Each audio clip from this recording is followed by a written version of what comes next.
I've always been a gamer. It's more than just a hobby. It's an escape, a place where I can lose myself in another world.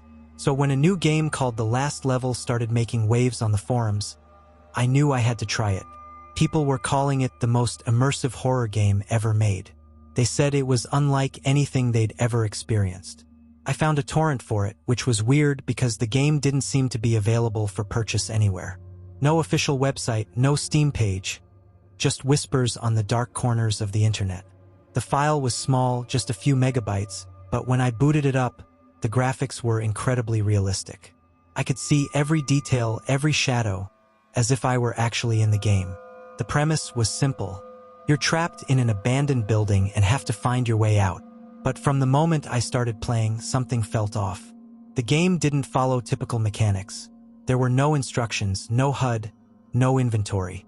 It was just me and the environment. The first few rooms were unsettling, but nothing I hadn't seen before. But as I moved deeper into the building, things started to change. The layout became more twisted, as if the walls were closing in on me. And then I started hearing things. Whispers, footsteps, the sound of breathing right behind me. But whenever I turned around, there was nothing there. I tried to save the game, but there was no option to do so. I couldn't even exit to the main menu. The only way out was to finish the game. That's when I noticed something strange. The in-game character looked eerily similar to me. Same height, same build, even the same clothes I was wearing at that moment. I brushed it off as a coincidence, but a nagging feeling in the back of my mind wouldn't let it go. Then the game started messing with me. The screen would flicker, and for a split second, I'd see my own room instead of the game environment. At first, I thought it was a reflection or some kind of glitch, but then I realized the room wasn't just similar, it was identical. The posters on the wall, the clutter on my desk, even the half-empty coffee cup by my keyboard. It was my room. Panic set in, but I couldn't stop playing. My hands were glued to the keyboard, and my eyes were locked on the screen. The whispers grew louder, more distinct. They were calling my name. I knew it wasn't the game anymore. Something was in the room with me.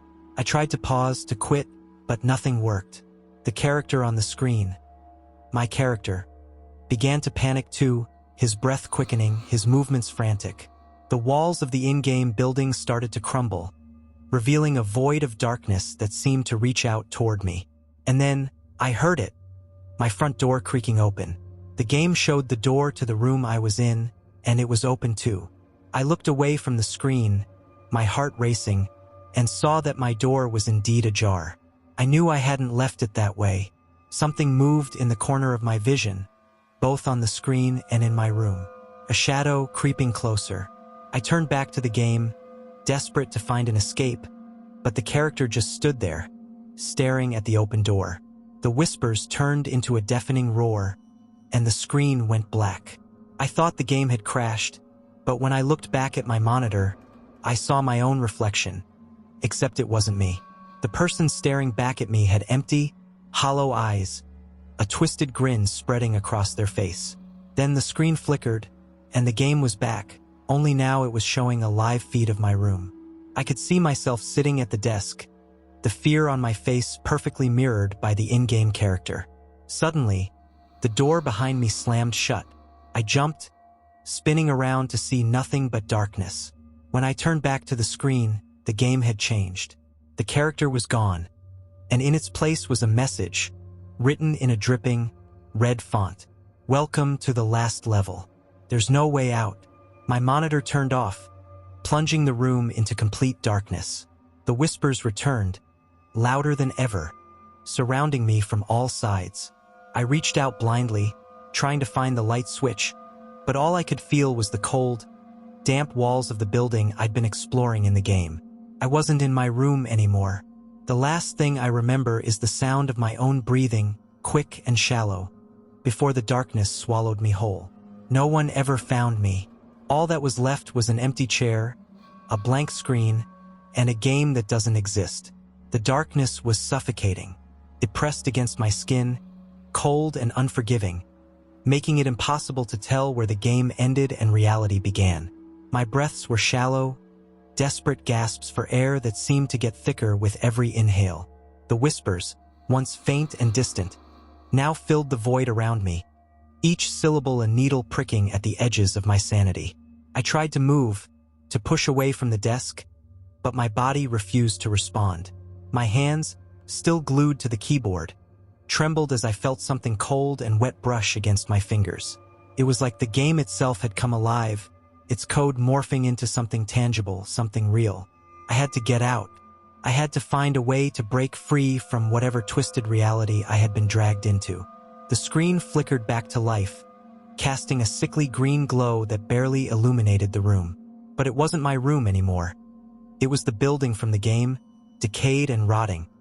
The walls covered in pulsating, veiny growths that seemed to pulse in time with the whispers. And there, at the center of the screen, was the character, my character, standing in the same spot I had left him. Only now he wasn't alone. A figure emerged from the shadows behind him, tall and gaunt, its face hidden beneath a hood. It moved with an unnatural grace, each step deliberate and calculated as it approached the character. My heart pounded in my chest, my instincts screaming at me to run, but I was paralyzed by fear, unable to tear my eyes away from the screen. The hooded figure stopped inches from the character, its head tilting as if studying him.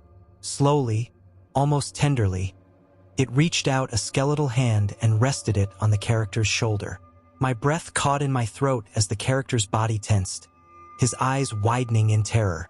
Then, without warning, the figure whipped around to face the screen, its hood falling back to reveal a face twisted in a grotesque mockery of my own.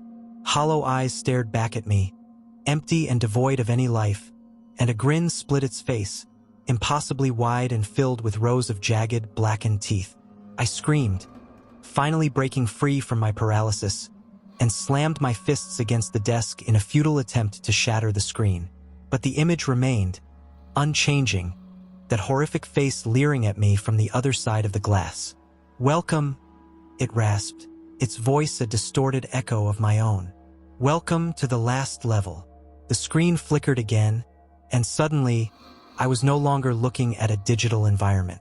I was inside it, the walls closed in around me, the decay spreading like a disease, warping the room into a claustrophobic nightmare. The whispers grew louder, their voices merging into a cacophony of madness that battered against my skull. I could feel the cold, damp air clinging to my skin, the stench of rot filling my nostrils. I stumbled back, my hands reaching out to find something, anything, to ground me in reality.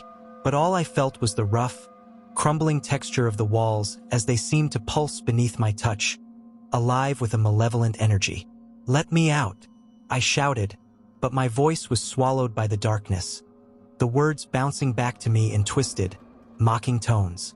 I turned to run, but the hallway stretched out before me, impossibly long and winding.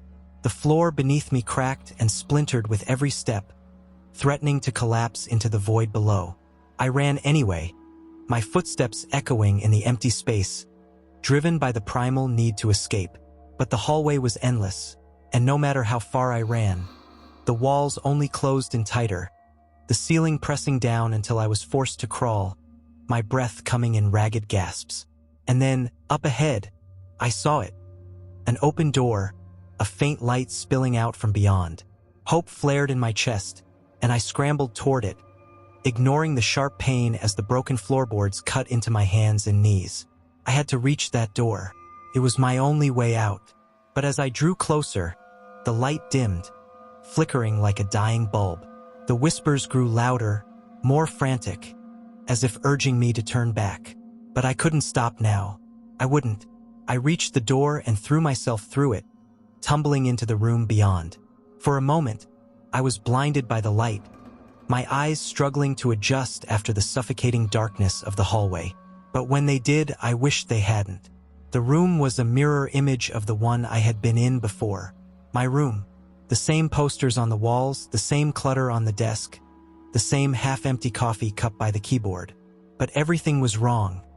Distorted, twisted, as if viewed through a funhouse mirror. And there, sitting at the desk, was me, my reflection, staring blankly at the monitor, unblinking and unmoving. But this version of me wasn't alone. The hooded figure stood behind him, its skeletal hand resting on his shoulder, just as it had done in the game. "No," I whispered, shaking my head. "This can't be real. This isn't real."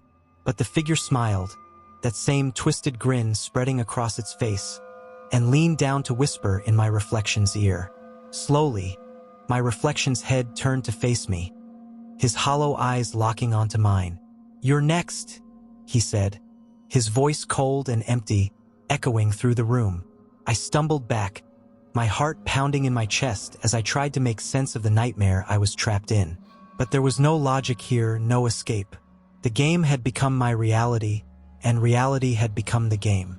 The door behind me slammed shut, and I was plunged into darkness once more. The whispers returned, louder than ever, their voices merging into a single, deafening roar that filled my mind.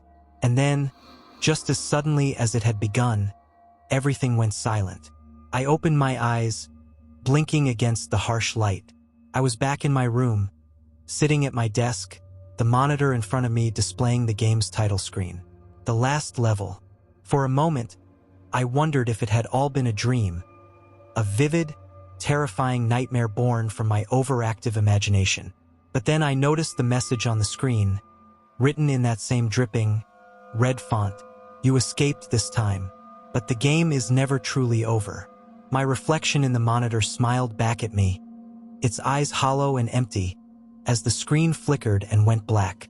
I haven't touched a game since, but sometimes late at night, when the world is quiet and my mind begins to wander, I swear I can still hear the whispers, calling me back to the last level.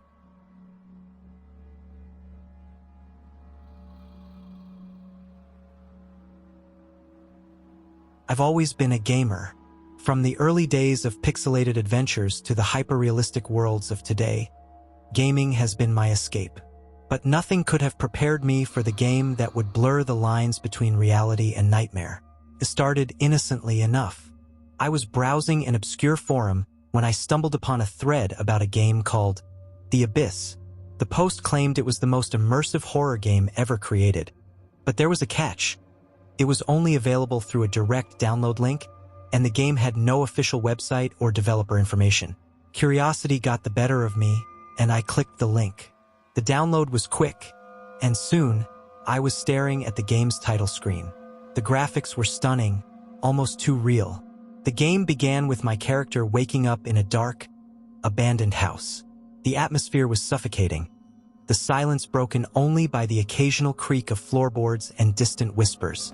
As I navigated through the house, I noticed something odd.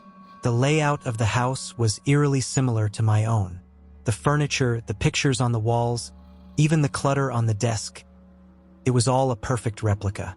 My heart raced as I moved my character to the bedroom, and there it was, a photograph of me, sitting at my desk, playing the game. I tried to exit the game, but the option was grayed out. Panic set in as I heard a knock on the door, not in the game, but in real life. I turned to look, but no one was there. When I looked back at the screen, my character was no longer in the bedroom. Instead, he was standing in the hallway, facing the front door. The knocking continued, louder and more insistent. I had to answer it. My hands trembled as I guided my character to the door. When he opened it, the screen went black. I felt a cold breeze brush past me, and the room temperature dropped. The game's audio crackled back to life, and a distorted voice whispered, "I'm here." Suddenly, the game resumed, but now I was in control of a different character, a shadowy figure standing behind my in-game avatar. I watched in horror as the shadow moved closer, its hand reaching out to touch my character's shoulder. The screen flickered, and for a split second, I saw my own reflection in the monitor, with the shadow standing behind me. I spun around, but the room was empty. My heart pounded in my chest as I turned back to the game. The shadow had disappeared, and my character was alone again. I tried to shut down my computer, but it wouldn't respond. The game continued, dragging me deeper into its twisted reality. Days turned into nights, and I lost track of time. The game knew things about me, my fears, my secrets, my past. It taunted me with memories I had long buried, and each time I tried to escape, it pulled me back in. My friends and family grew concerned, but I couldn't tell them the truth. They wouldn't understand. One night, as I played, the game's final message appeared on the screen. "You can never leave." The power went out, plunging my room into darkness. I felt a presence behind me, cold and malevolent. I knew then that the game had won. It had consumed me, body and soul. Now I'm trapped in the abyss, a prisoner of my own making. If you ever come across a game that seems too real, too personal, heed my warning. Don't play it. Some games aren't meant to be played. Some games play you.